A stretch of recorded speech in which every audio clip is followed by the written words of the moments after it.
ओम कृष्णाय नमः। जय श्री कृष्ण।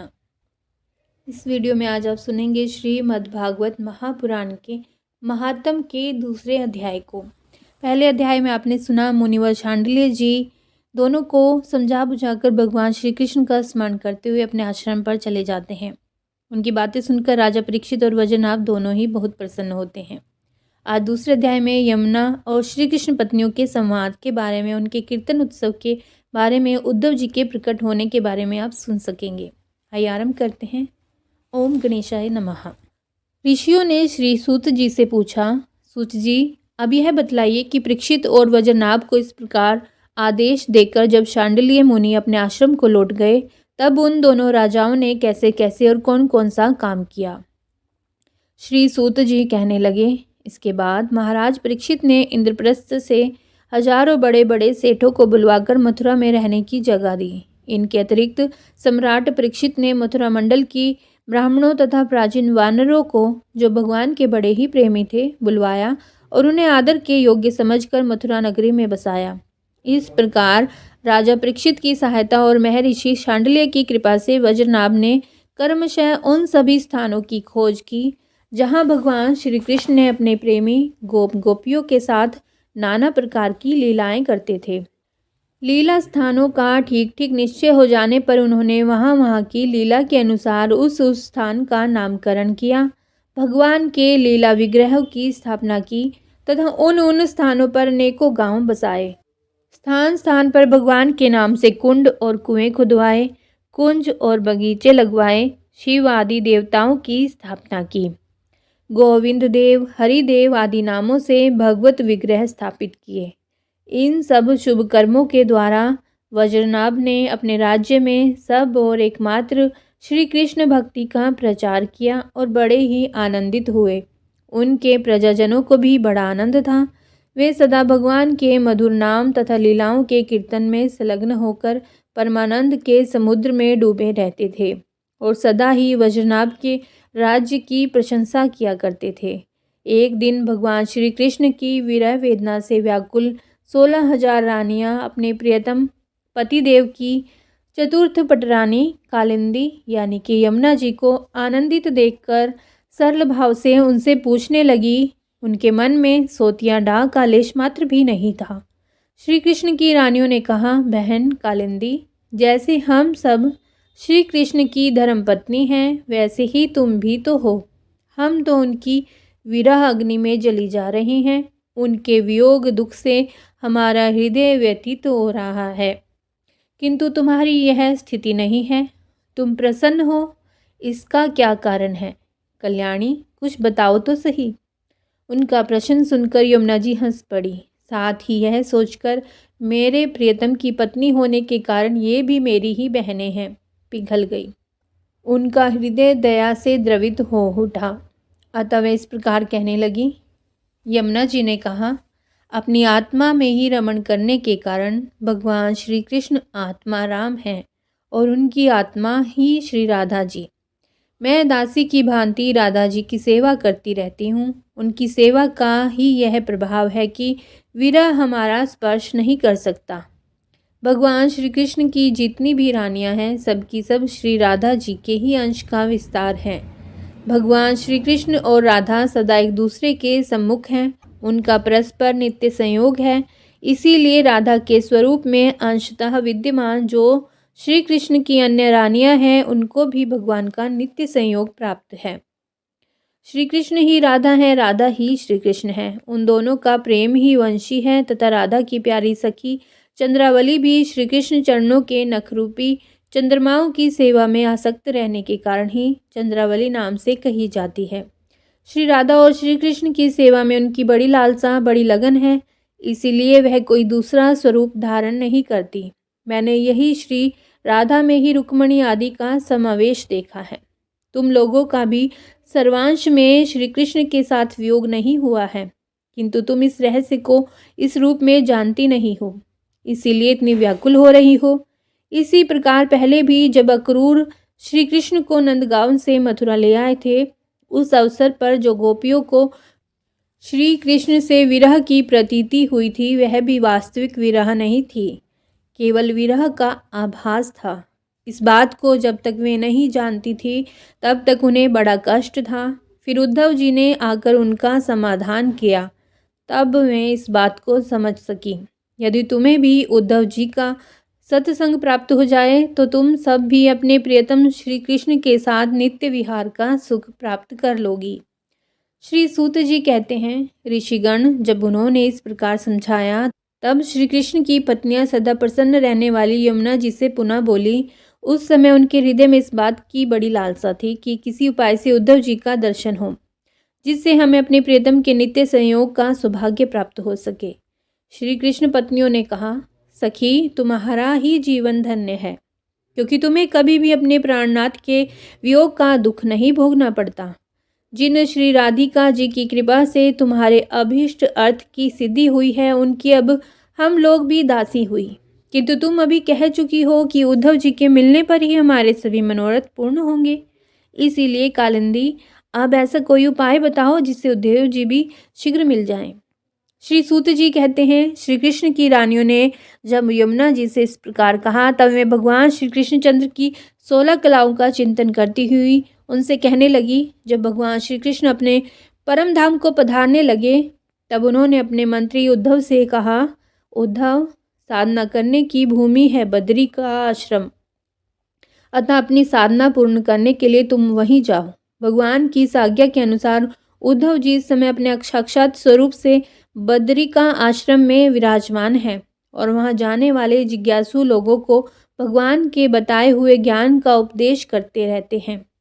साधना की फल रूपा भूमि है व्रज भूमि। इसे भी इसके रहस्य सहित भगवान ने पहले ही उद्धव को दे दिया था, किंतु वह फल भूमि यहाँ से भगवान के अंतर्ध्यान होने के साथ ही स्थूल दृष्टि से परे जा चुकी है। इसीलिए इस समय यहाँ उद्धव जी प्रत्यक्ष दिखाई नहीं पड़ते। फिर भी एक स्थान है जहाँ उद्धव जी का दर्शन हो सकता है।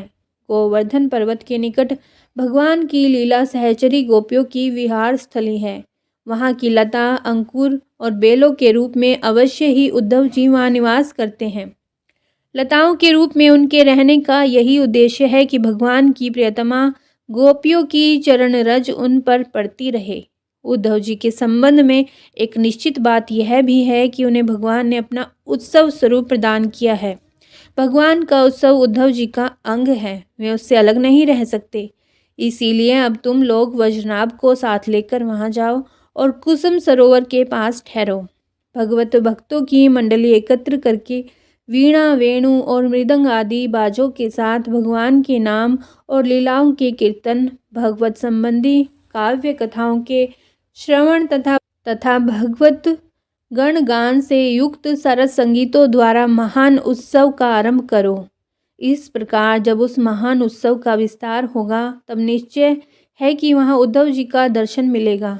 वे ही भली भांति तुम सब लोगों के मनोरथ पूर्ण करेंगे।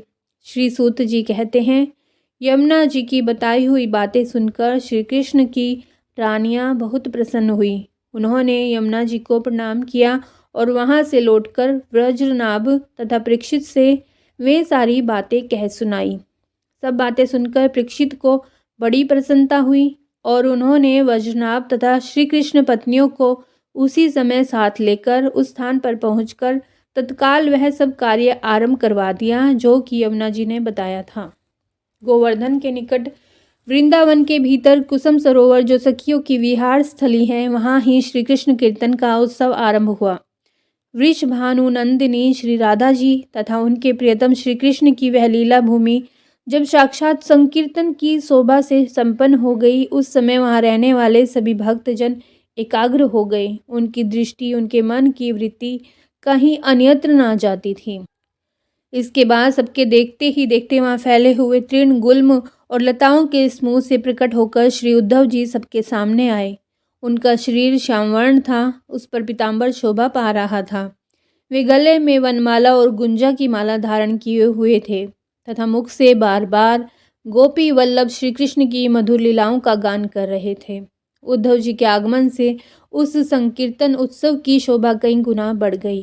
जैसे स्फटिक मणि की बनी हुई अट्टालिका की छत पर चांदनी छिटकने से उसकी शोभा बहुत बढ़ जाती है, उस समय सभी लोग आनंद के समुद्र में निमग्न हो अपना सब कुछ भूल गए, सुध बुध खो बैठे।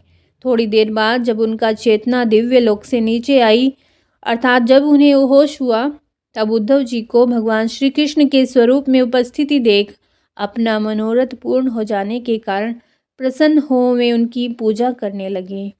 जय श्री कृष्णा, जय श्री कृष्णा, जय श्री राधे। यह था श्रीमद् भागवत महापुराण का दूसरा अध्याय जो आपने अभी सुना। श्री कृष्ण की कृपा आप सभी पर बनी रहे। श्रीमद् भागवत महापुराण का महात्म सुनने के बाद आइए सुनते हैं माता सरस्वती की जन्म कथा और उसका क्या रहस्य है। बसंत पंचमी पर माता सरस्वती की पूजा की जाएगी। आपको उससे पहले कथा सुनाते हैं। पुराणों में माता सरस्वती के बारे में भिन्न भिन्न मत मिलते हैं। पुराणों में ब्रह्मा जी की मानस पुत्री का जिक्र है, लेकिन एक अन्य धारणा के अनुसार सरस्वती जी ब्रह्मा जी की पुत्री के रूप में प्रकट हुई। देवी देवता मनुष्य जाति के सुविचारों के रूप में अवतरित होते हैं, इनका कोई मानव शरीर नहीं होता। उसी प्रकार असुर भी कुविचार के रूप में मनुष्य में अवतरित होते हैं, इनका भी कोई मानव शरीर नहीं होता। ये सब तत्व रूप में प्रकृति से मानव द्वारा आहार खाने पर उसके शरीर में विचारों के रूप में उत्पन्न होते हैं। क्योंकि देवी देवता सत्वगुण होते हैं, अतः उनमें आसक्ति नहीं होती है, ना ही शरीर होता है। इसीलिए माता बहन और बेटी जैसे अनेकानेक रिश्ते एक ही देवी में शास्त्रों द्वारा उल्लेखित किया जाना अनेक गुणों का एक ही देवी में होना दर्शाया गया है। पुराणों के अनुसार देवी महालक्ष्मी से जो उनका प्रधान रूप उत्पन्न हुआ, देवी का वही रूप सरस्वती कहलाया। हालांकि इस पर शोध किए जाने की जरूरत है कि माता सरस्वती किसकी पुत्री थी। सरस्वती की उत्पत्ति कथा इस प्रकार से है। सनातन धर्म के 2 ग्रंथों सरस्वती पुराण, जो कि यह पुराण 18 पुराणों में शामिल नहीं है, उससे अलग है, और मत्स्य पुराण ने सृष्टि के रचिता ब्रह्मा जी का सरस्वती से विवाह का प्रसंग है, जिसके फलस्वरूप इस धरती के प्रथम मानव मनु का जन्म हुआ। कुछ विद्वान मनु की पत्नी शतरूपा को ही सरस्वती मानते हैं। सरस्वती को वागीश्वरी, भगवती शारदा, वीणावादिनी और वाग्देवी सहित अनेक नामों से पूजा जाता है। संगीत की उत्पत्ति करने के कारण वह संगीत की देवी भी है। बसंत पंचमी के दिन को इनके जन्म उत्सव के रूप में मनाया जाता है। मत्स्य पुराण में यह कथा थोड़ी सी भिन्न है। मत्स्य पुराण के अनुसार ब्रह्मा जी के 5 सिर थे। कालांतर में उनका 5वां सिर शिवजी ने काट दिया था, जिसके चलते उनका नाम कपालिका पड़ा। एक अन्य मान्यता के अनुसार उनका यह सिर कालभैरव ने काट दिया था। कहा जाता है कि जब ब्रह्मा ने ही सृष्टि की रचना की तो वह इस मस्त ब्रह्मांड में अकेले थे। ऐसे में उन्होंने अपने मुख से सरस्वती, सांध्य, ब्राह्मी को उत्पन्न किया। सरस्वती के प्रति आकर्षित होने लगे और लगातार उन पर दृष्टि डाले रखते थे। ब्रह्मा की दृष्टि से बचने के लिए सरस्वती चारों दिशाओं में छिपती रही, अतः वह उनसे बच नहीं पाई, इसीलिए सरस्वती आकाश में जाकर छिप गई। लेकिन अपने 5वें सिर से ब्रह्मा जी ने उन्हें आकाश में भी खोज निकाला और उनसे सृष्टि की रचना में सहयोग करने का निवेदन किया। सरस्वती से विवाह करने के पश्चात सर्वप्रथम स्वयंभू मनु को जन्म दिया।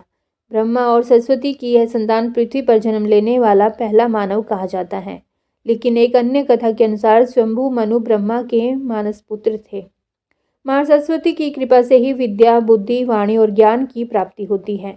देवी कृपा से ही कवि कालिदास ने यश और ख्याति प्राप्त की थी। वाल्मीकि, वशिष्ठ, विश्वामित्र, शौनक और व्यास जी जैसे महान ऋषि देवी साधना से ही कृतार्थ हुए थे। मां सरस्वती की उत्पत्ति सत्वगुण से मानी जाती है, इसलिए मां सरस्वती के उपासक और विद्यार्थियों को सत्वगुण युक्त आहार ही खाना चाहिए। इन्हें श्वेत वर्ण की सामग्रियां विशेष प्रिय हैं, जैसे श्वेत पुष्प, श्वेत चंदन, देसी गाय का दूध, दही, श्वेत वस्त्र, तिल के लड्डू इत्यादि। प्राचीन काल में बालकों को इस दिन से ही शिक्षा देना आरंभ किया जाता था और आज भी यह परंपरा जीवित है। सरस्वती का बीज मंत्र इस प्रकार से है: ओम ऐं ह्रीं क्लीं महासरस्वती देव्यः नमः। माता सरस्वती का एक नाम वाणी है। वाणी की हिंसा यानी गाली देना, झूठ बोलना और अप्रिय भाषा बोलना माँ सरस्वती को कुपित करता है और माता की कृपा से मानव वंचित हो जाता है, अतः वाणी की हिंसा ना करें। यह तो आपने माता सरस्वती के बारे में सुना। आइए सुनते हैं महारथी कर्ण के कवच कुंडल का रहस्य। महारथी कर्ण को कवच कुंडल कैसे मिले? एक असुर था, दंभोद्भव। उसने सूर्यदेव की बड़ी तपस्या की थी। सूर्यदेव जब प्रसन्न होकर प्रकट हुए और वरदान मांगने को कहा तो उसने अमरत्व का वरदान मांगा। सूर्यदेव ने कहा यह संभव नहीं है। तब उसने मांगा कि उसे 1000 दिव्य कवचों की सुरक्षा मिले। इनमें से एक भी कवच सिर्फ वही तोड़ सके जिसने 1000 वर्ष तपस्या की हो, और जैसे ही कोई एक भी कवच को तोड़े वह तुरंत मृत्यु को प्राप्त हो। सूर्य देवता बड़े चिंतित हुए। वे इतना तो समझ ही पा रहे थे कि यह असुर इस वरदान का दुरुपयोग करेगा, किंतु उसकी तपस्या के आगे वे मजबूर थे। उन्हें उसे यह वरदान देना ही पड़ा। इन कवचों से सुरक्षित होने के बाद वही हुआ जिसका सूर्यदेव को डर था। दंभ उद्भव अपने सहस्र कवचों की शक्ति से अपने आप को अमर मानकर मनचाहे अत्याचार करने लगा। वह सहस्र कवच नाम से जाना जाने लगा। उधर सतीश जी के पिता दक्ष प्रजापति ने अपनी पुत्री मूर्ति का विवाह ब्रह्मा जी के मानस पुत्र धर्म से किया। मूर्ति ने सहस्र कवच के बारे में सुना हुआ था और उन्होंने श्री विष्णु से प्रार्थना की कि इसे खत्म करने के लिए वे आए। विष्णु जी ने उसे आश्वासन दिया कि वे ऐसा करेंगे। समय क्रम में मूर्ति ने 2 जुड़वा पुत्रों को जन्म दिया, जिनके नाम हुए नर और नारायण। दोनों 2 शरीरों में होते हुए भी एक थे। 2 शरीरों में एक आत्मा। विष्णु जी ने एक साथ 2 शरीरों में नर और नारायण के रूप में अवतरण किया था। दोनों भाई बड़े हुए। एक बार दंभ उद्भव इस वन पर चढ़कर आया। जब उसने एक तेजस्वी मनुष्य को अपनी ओर आते देखा और भय का अनुभव किया, उस व्यक्ति ने कहा कि मैं नर हूँ और तुमसे युद्ध करने आया हूँ। भय होते भी दंभ उद्भव ने हंसकर कहा, तुम मेरे बारे में जानते ही क्या हो? मेरा कवच सिर्फ वही तोड़ सकता है जिसने 1000 वर्षों तक तप किया हो। नर ने हंसकर कहा कि मैं और मेरा भाई नारायण एक ही हैं। वह मेरे बदले तप कर रहे हैं और मैं उनके बदले युद्ध कर रहा हूँ। युद्ध शुरू हुआ और सहस्र कवच को आश्चर्य होता रहा कि सच ही में नारायण के तप से नर की शक्ति बढ़ती चली जा रही थी। जैसे ही 1000 वर्ष का समय पूर्ण हुआ, नर ने सहस्र कवच का एक कवच तोड़ दिया, लेकिन सूर्य के वरदान के अनुसार जैसे ही कवच टूटा, नर मृत होकर वहीं गिर पड़े। सहस्र कवच ने सोचा कि चलो एक कवच गया ही सही, किंतु यह तो मर ही गया। तभी उसने देखा कि नर उसकी ओर दौड़े आ रहा है और वह चकित हो गया। अभी ही तो उसके सामने नर की मृत्यु हुई थी और अभी यह जीवित होकर मेरी ओर कैसे दौड़ा आ रहा है। लेकिन फिर उसने देखा कि नर तो मृत पड़े हुए थे। यह तो हूबहू नर जैसे प्रतीत होते उनके भाई नारायण थे, जो दंभ उद्भव की ओर नहीं बल्कि अपने भाई नर की ओर दौड़ रहे थे। दंभ उद्भव ने अट्टहास करते हुए नारायण से कहा कि तुम्हें अपने भाई को समझाना चाहिए था, इसने अपने प्राण व्यर्थ ही गंवा दिए। नारायण शांतिपूर्वक मुस्कुराए। उन्होंने नर के पास बैठकर कोई मंत्र पढ़ा और चमत्कारिक रूप से नर उठ बैठे। तब दंभ उद्भव की समझ में आई कि 1000 वर्ष तक शिवजी की तपस्या करने से नारायण को मृत्युंजय मंत्र की सिद्धि हुई है, जिससे वे अपने भाई को पुनर्जीवित कर सकते हैं। अब इस बार नारायण ने दंभ उद्भव को ललकारा और नर तपस्या में बैठा। 1000 साल के युद्ध और तपस्या के बाद फिर एक कवच टूटा और नारायण की मृत्यु हो गई। फिर नर ने आकर नारायण को पुनर्जीवित कर दिया और यह चक्र फिर चलता रहा। इस तरह 999 बार युद्ध हुआ। एक भाई युद्ध करता, दूसरा तपस्या। हर बार पहले की मृत्यु पर दूसरा उसे पुनर्जीवित कर देता। जब 999 कवच टूट गए तो सहस्र कवच समझ गया कि अब मेरी मृत्यु हो जाएगी। तब वह युद्ध त्याग कर सूर्यलोक भागकर सूर्यदेव के शरणागत हुआ। नर और नारायण उसका पीछा करते वहां आए और सूर्यदेव से उसे सौंपने को कहा, किंतु अपने भक्त को सौंपने पर सूर्यदेव राजी न हुए। तब नारायण ने अपने कमंडल से जल लेकर सूर्यदेव को श्राप दिया कि आप इस असुर को उसके कर्म फल से बचाने का प्रयास कर रहे हैं, जिसके लिए आप भी इसके पापों के भागीदार हुए और आप भी इसके साथ जन्म लेंगे, इसका कर्म फल भोगने के लिए। इसके साथ ही त्रेता युग समाप्त हुआ और द्वापर का आरंभ हुआ। समय बाद कुंती जी ने अपने वरदान को जांचते हुए सूर्यदेव का आह्वान किया और कर्ण का जन्म हुआ। लेकिन यह आमतौर पर ज्ञात नहीं है कि कर्ण सिर्फ सूर्यपुत्र ही नहीं, बल्कि उसके भीतर सूर्य और दंभ उद्भव दोनों हैं। जैसे नर और नारायण में 2 शरीरों में एक आत्मा थी, उसी तरह कर्ण के एक शरीर में 2 आत्माओं का वास है, सूर्य और सहस्र कवच। दूसरी ओर नर और नारायण इस बार अर्जुन और श्री कृष्ण के रूप में आए। कर्ण के भीतर जो सूर्य का अंश है, वहीं उसे तेजस्वी वीर बनाता है, जबकि उसके भीतर दंभ उद्भव भी होने से उसके कर्म फल उसे अनेक अन्याय और अपमान मिलते हैं और उसे द्रौपदी का अपमान और ऐसे ही अनेक अपकर्म करने को प्रेरित करता है। यह थे महारथी कर्ण के कवच कुंडलों का रहस्य जो आपने सुना। जय श्री कृष्णा, जय श्री राधे।